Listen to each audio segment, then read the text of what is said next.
Auditeurs, auditrices de la radio B24, bienvenue dans l'actualité en bref de ce jeudi. Voici les titres. Le Burkina Faso a relevé hier mercredi en Conseil des ministres son représentant permanent auprès de l'ONU.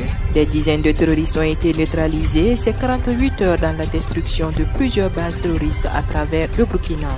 Le Burkina Faso se prépare à une éventuelle épidémie de méningite. Un plan de riposte de plus de 3 milliards de francs CFA a été adopté hier par le gouvernement à cet effet.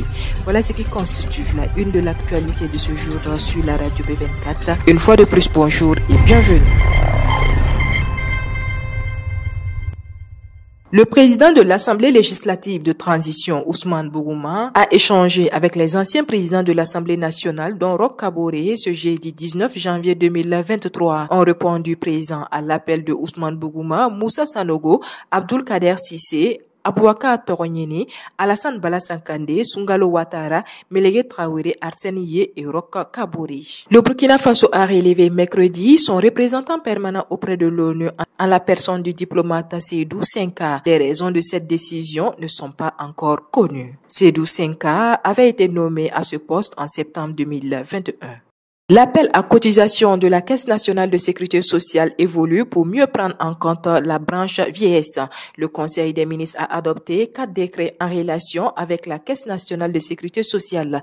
Le ministre d'État Bassolma Bazi a expliqué que le premier décret est relatif à la carte d'affiliation des transporteurs routiers, avec 2 dispositions essentielles, à savoir le changement du nom qui devient carte d'affiliation des transporteurs routiers au lieu de carte du transporteur et la titularisation des agents assermentés à faire le contrôle comprenant les agents de la Caisse nationale de sécurité sociale. Le deuxième décret porte sur le taux d'appel à contribution qui pourrait passer à 800 000 francs CFA par cotisation et par travailleur au lieu de 600 000 francs CFA. Cette évolution a pour ambition de mieux prendre en compte la branche vieillesse selon le ministre. Le troisième décret est relatif à l'âge de départ à la retraite chez les vieillards, salariés et assimilés au niveau de la Caisse nationale de sécurité sociale. Le quatrième décret porte sur la définition des sanctions des contraventions au niveau des patronats. Pour le ministre d'État, c'est une mesure de sécurité qui permet de sanctionner les employeurs qui ne payent pas les cotisations des travailleurs en vue d'assurer leur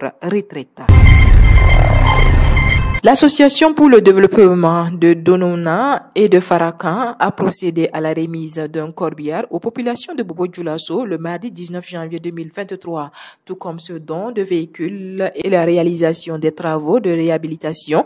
Des multiples actions de développement social de cette association sont financées par son président qui agit loin des feux des projecteurs. Je vous le disais en titre, le Burkina Faso, qui fait partie de la ceinture méningétique, a évalué à 3 milliards 37 millions 643 394 francs CFA le plan de préparation et de riposte à une éventuelle épidémie en 2023. Le programme alimentaire mondial, la PAM, a réclamé entre 20 à 25 millions de dollars américains à l'État burkinabé pour le transport aérien de ses vivres dans les zones sous blocus terroristes, a affirmé la ministre en charge de l'action humanitaire Nandi Somé Diallo. Selon elle, face à cette requête surprise qui ne faisait pas partie des points de protocole devant régir les vols humanitaires, le gouvernement ne peut pas tout de suite s'engager. Et parlons des décorations pour clore cette actualité. Sur un total de 106 récipiendaires et en raison des contraintes opérationnelles, 18 personnels militaires et partenaires de la Brigade nationale des sapeurs-pompiers ont été faits officiers de l'ordre de l'étalon, chevalier de l'ordre du mérite burkinabé ou décorés de la médaille militaire et de la médaille d'honneur des sapeurs-pompiers. Voilà, c'est ici que s'arrête l'actualité de ce jour sur la radio B24. Merci à vous qui nous avez suivis. L'actualité continue sur www.radiob24.net et sur www.burkina24.com. Au revoir et à demain pour d'autres sessions d'information.